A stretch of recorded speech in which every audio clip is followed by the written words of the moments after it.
So, welcome to Holistic Connections, conversations with holistic practitioners. And today I have Dr. Jessie Glaze. Did I say that correctly? Yeah. Yes. Okay. So, if you could just tell us a little bit about yourself, introduce yourself, and share what you do in the holistic healing world. All right. Well, hi, I am Dr. Glaze. I am a holistic physical therapist. That's what my doctorate is in.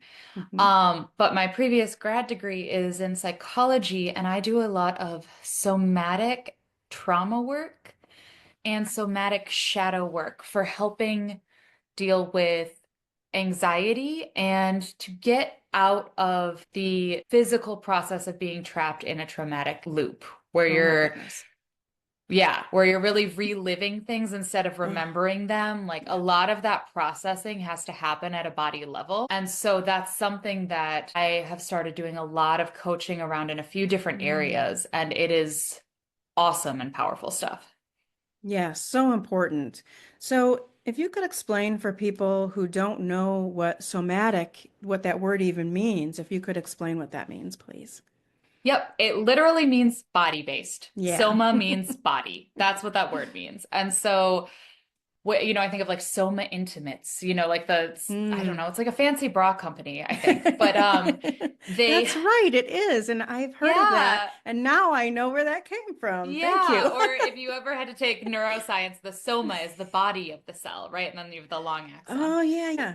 Yeah, so Awesome. that's where that word comes from. It's Latin and it means body. And so Okay. anything somatic is looking at or using the body, whether that's looking at your physical reaction to things. When people say, like, wow, I Hmm. had a visceral reaction to that. Yeah. Viscera means guts. It's a physical Mhm. reaction. You feel nauseous, you feel sweaty, you feel heart racing. Those are all physical, Yeah. physiological processes. And if you ignore them and use your brain to say, nope, everything's fine. No, I know that I'm a confident in whatever, and you try to affirmate and mantra it away without addressing the way that your Yeah. body feels, you just get out of congruence and things get worse. Yeah. And And those affirmations and those mantras and all of that is good work, but it cannot be alone. It has to it, also be with deeper healing for sure. Yeah. yeah, I am a fan of affirmations, but Hmm. it has to be aligned. Yeah. And I've worked with a lot of clients where affirmations specifically become triggering because they Mm, say, I am this. You're supposed to say it in first person and you're supposed to say it in present tense, what yeah. you want to be. And you say, I am this, I am this, I am this, I am this. And the whole time they're like, I'm lying, I'm lying, I'm lying, I'm lying. And it Right. makes it feel worse. Right. Right. And a lot of it is, okay, so let's look at and break down in your body, what are the parts that feel that way? It's very similar to kind of the internal family systems parts work of, Hmm. okay, wait, like there's this feeling in my chest that says that's not true. There's a Yeah. tightness here. So I'm not relaxed. And no matter how many times I say, I'm relaxed, it's not going to be true. Yeah. So let's Yeah. address it. Right. What can somebody expect when they first reach out to you? So usually we set up a brief call to get a feel for Hmm. what's going on and make sure that honestly that you like me. Because if you don't like your provider, it's not going to go well. Right. There has to And be a I'm a good sort of very a connection. Yeah. Yeah, I just have learned like I do better if I am honest about who I am. And I'm a Hmm. specific flavor. Like I curse with my clients. Yeah. I occasionally tear up with my clients. Yeah. Like if my sensitivity or my sass is not good for you, that's totally fine. Yeah. But let's find out before you pay me for anything, right? So we talk Yeah.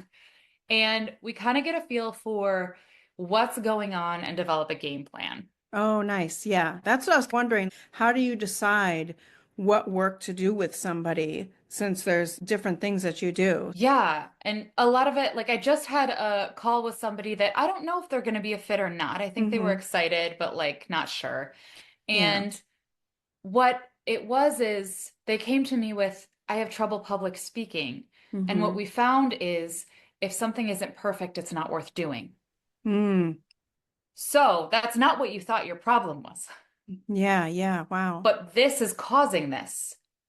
So if Yeah. you want to work with me, we're starting here and Mm. developing that game plan and giving the idea. And for some people, it's like, whoa, I wasn't trying to go there. I just want to be here. And it's like, well, you're not going to get there without this, but that's okay, right? Like, Yeah. I don't want to push somebody to do Right. inner work they're not ready for, that's not trauma informed and that's not helpful.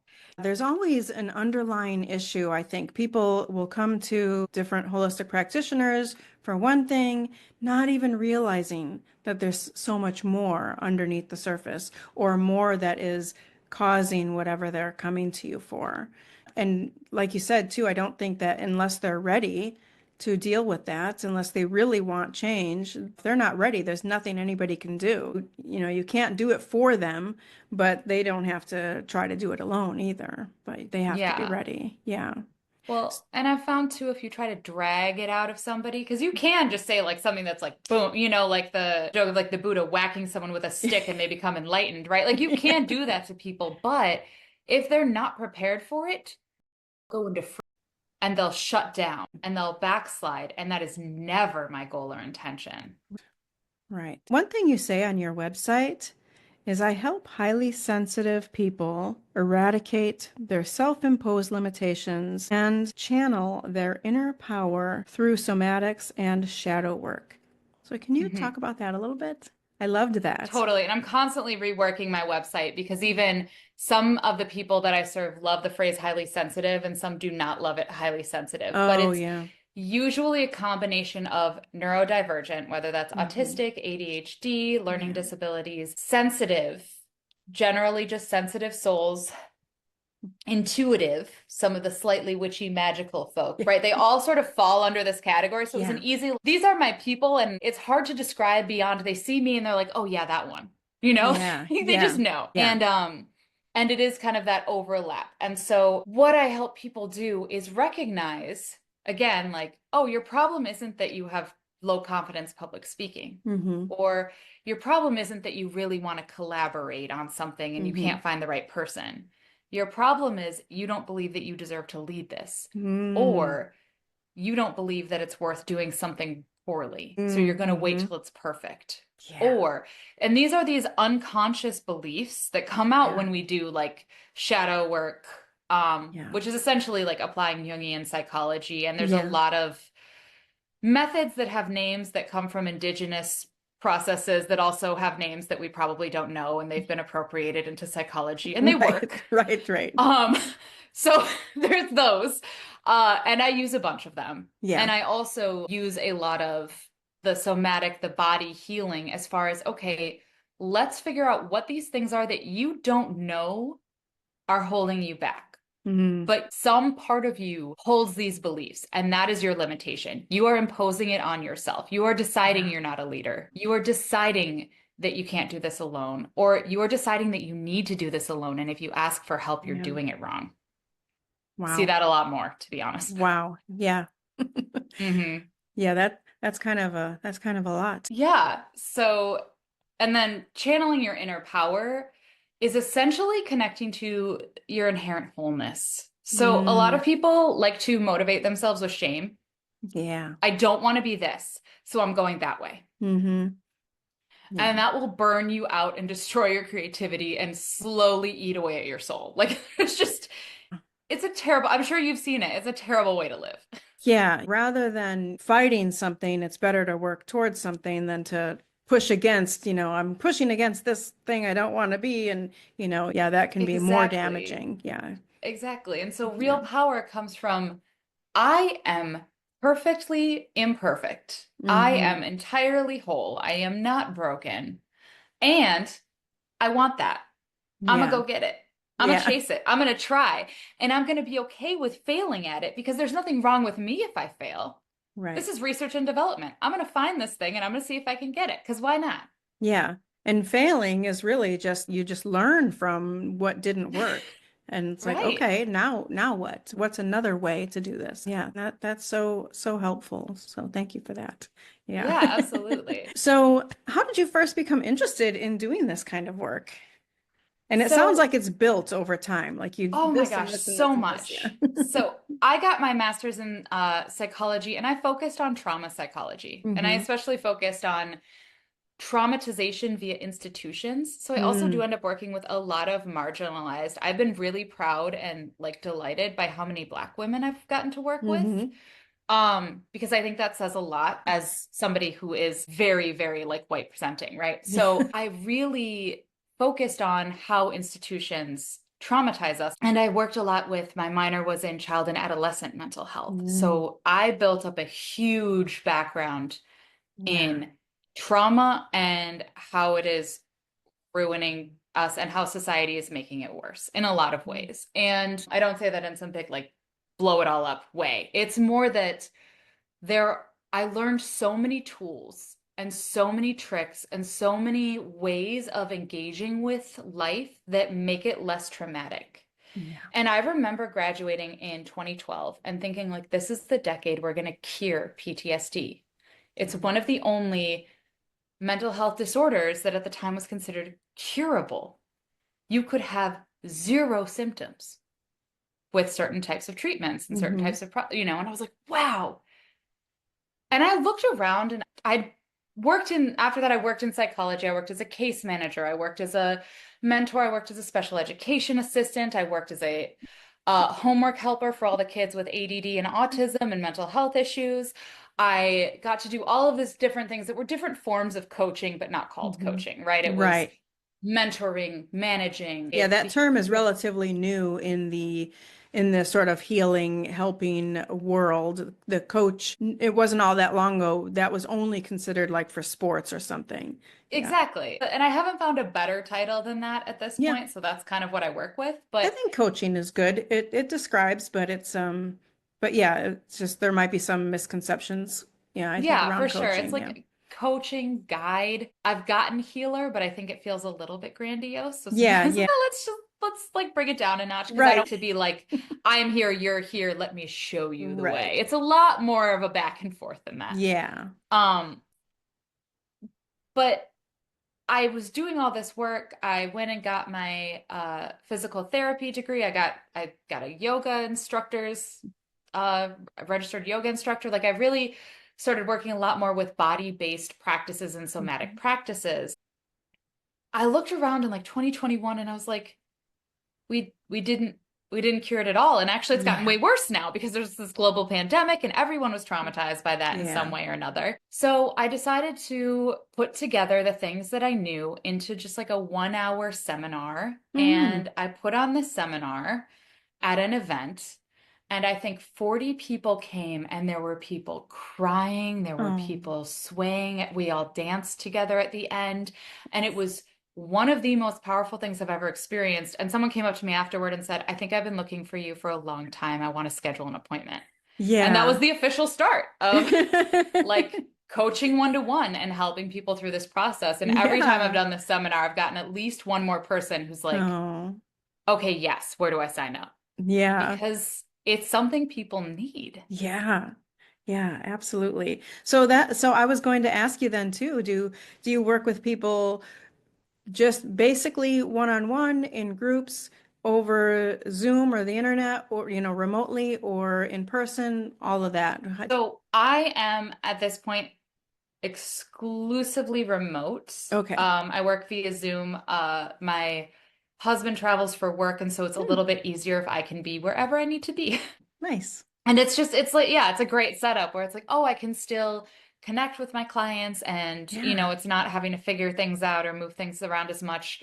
The fact that I can work remotely has been really important and helpful for buddy. maintaining work-life balance. Yeah, I work with people primarily one-on-one. Okay, I yeah. did a group coaching program last year, and I actually have one going right now Hmm. this year. But we already started. But usually I do that just to kind of increase accessibility and add a little bit of a community to the Yeah. experience. Yeah, some people Um, probably like that better or looking for that more so. It's just an individual kind of preference probably. yeah, and I am hoping to over the next year kind of create a community where some of Yeah, that work can continue to happen on a regular basis. But nice.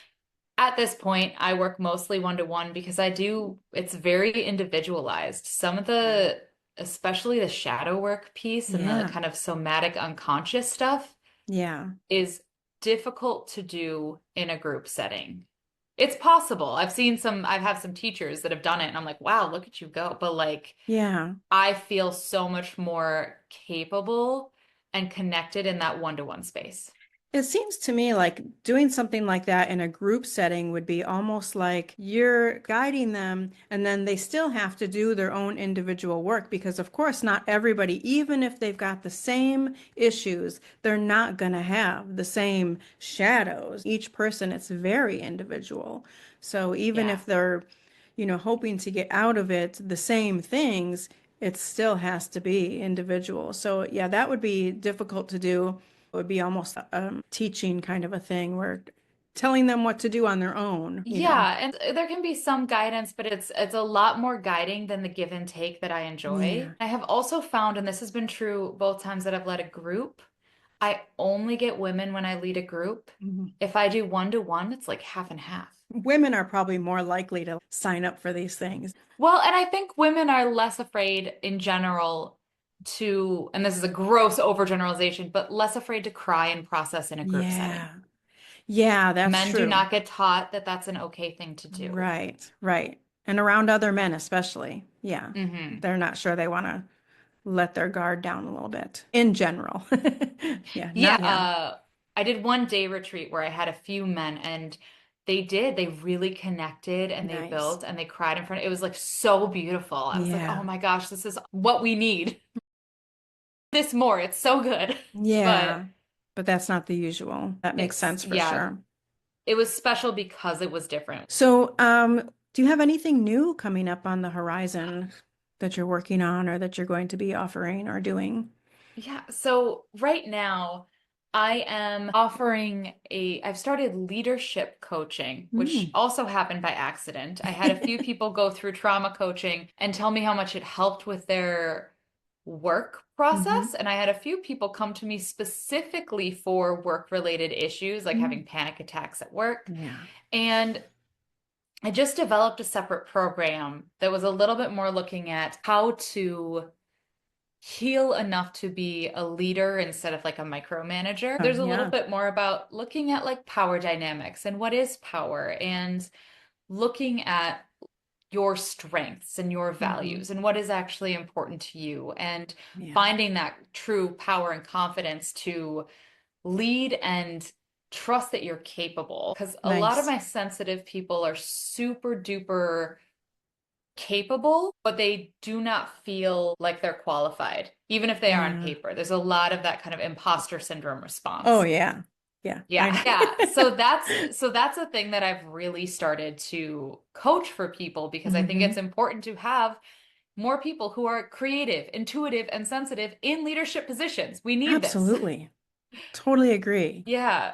So that's been a big one. And I actually have just started collaborating with a few people. And I think we are going to build a consulting firm to Mm. help companies and institutions become more trauma informed and neurodivergent affirming so Oh, that you nice. stop losing your creatives, intuitives, and sensitive people Yeah. because they're actually excellent employees. They need Yeah. you to tweak like three things and they'll be your top performers, right? Like Right. it's Right. that Awesome. simple and you're losing them. Yeah. And it's a huge problem for the workforce and it's a huge problem for those people Yeah. because you're Yeah. burning them out. Yeah. That's great. And I Yeah, I'm was really thinking, excited about that. yeah, when you were talking about that, I was thinking that that would be great, like in the corporate world. So yeah, that's awesome. That's where we're looking right now Yeah. because there are some awesome people that are and one of the people in the group that I'm going to be doing this company with is looking to leave the corporate job that she is kicking ass at because they have specific practices that are messing with her neurodivergent brain. Oh And if my they goodness. changed Yeah. two things, they wouldn't lose productivity, they wouldn't lose profits, Yeah. but Yeah. because they're not doing it, they're going to lose her. And I know it happens all the time. I see it all the time. Absolutely. Yeah, absolutely. It's not just her. Nope. Good. So, will this information be on your website? I know that the best way to follow what's going on with this is actually LinkedIn of all Oh, okay. places. Okay. Um, so I'm on there as just Dr. Jessie Glaze. And we'll put that link in the description as well as your website. Let's just mention what that is, reclaimyourlifesomatics.com. Yes. And so where else can people reach you? Is that So the best places right now are probably LinkedIn, and Mhm. I'm also on Instagram at Dr. Jessie Glaze. Okay? We'll have all that And in the description. Yeah, and that links over to my Facebook. So it's easy from Okay. there to kind of find me everywhere. I'm in the process of building drjessieglaze.com, which is just everything Okay. in one nice little space that you can link out to. But I'm Right. not a tech person, so that's going to be a minute because I've got to delegate that out. Yeah, it's a good Yeah, idea. it's a domain that I now own. We'll see how Yeah. long it takes me to do something with Oh, it. You good, never know. good. Yeah, it's so funny because, your name, you think it's so unique, but it's surprising how many people have the same names of everybody. I would think your name is fairly unique. Are there It, other people with your name? is there anything else that you would like to share or anything else you want to make sure that people know before we go? I think the big thing is just understanding, and this is something that I asked you before we started recording, is what does Yeah. holistic mean to you? And you had the Yeah. perfect answer. I was going to say, if you want to answer it, go for it. If not, I can paraphrase. No, go ahead. Go ahead. Okay. And it was looking at the whole person. Yeah. I think sometimes people think holistic means like anti-medicine or even like Right. anti-science. And there Yeah. is certainly a group of people that has kind of taken that word and appropriated it, but holistic means related to the whole. Yeah. It is looking at body, mind, and spirit. How are these things connected? How are all of these things influencing what you're experiencing? Right. My professional licensed day job is I'm a physical therapist, Hmm. and I had to take a lot of psychology classes to become a physical therapist Yeah. because the mind and the spirit affect what's happening in your body. They're not actually separate entities. Right. And that's what a holistic practitioner does is they instead of treating you like frankly a sack of meat with little like Mhm. functions going on, they look at how is every aspect of your person and your life influencing what I'm seeing in front of me. Right. Yeah, how did all of that, all of your life experiences, how did that manifest into what's in front of me, right? Yeah, Yeah, and it's all absolutely. connected. It's all connected. And that was a great question that you had asked me. Nobody had asked me that before, and I think I'm going to start asking that question because I Yeah. didn't realize, like you just said, I didn't realize that people might have different ideas of what that means. And by no means is it about being anti anything, really. Hmm. It's just more of everything is all connected. You have to look at everything, the whole of the person, holistic. Yeah. Exactly. Like you can't just pick one body system and say, oh, Yeah. this is the problem. That's not how bodies work. Right. Absolutely. And Yeah. anyway. All right. Well, thank you so, so much, Dr. Glaze, Dr. Jesse Glaze. I am just so appreciative of you being on here today with me. A great conversation. I have learned, and I'm sure that the audience has learned something too. And we'll have all your links below in the description. So those of you who watch this, please look at the description. I know a lot of people don't even go through the description, but please look at it because there will be some more information there and all the places that you can find Dr. Glaze. So thanks again. Thanks so much for having me. Absolutely.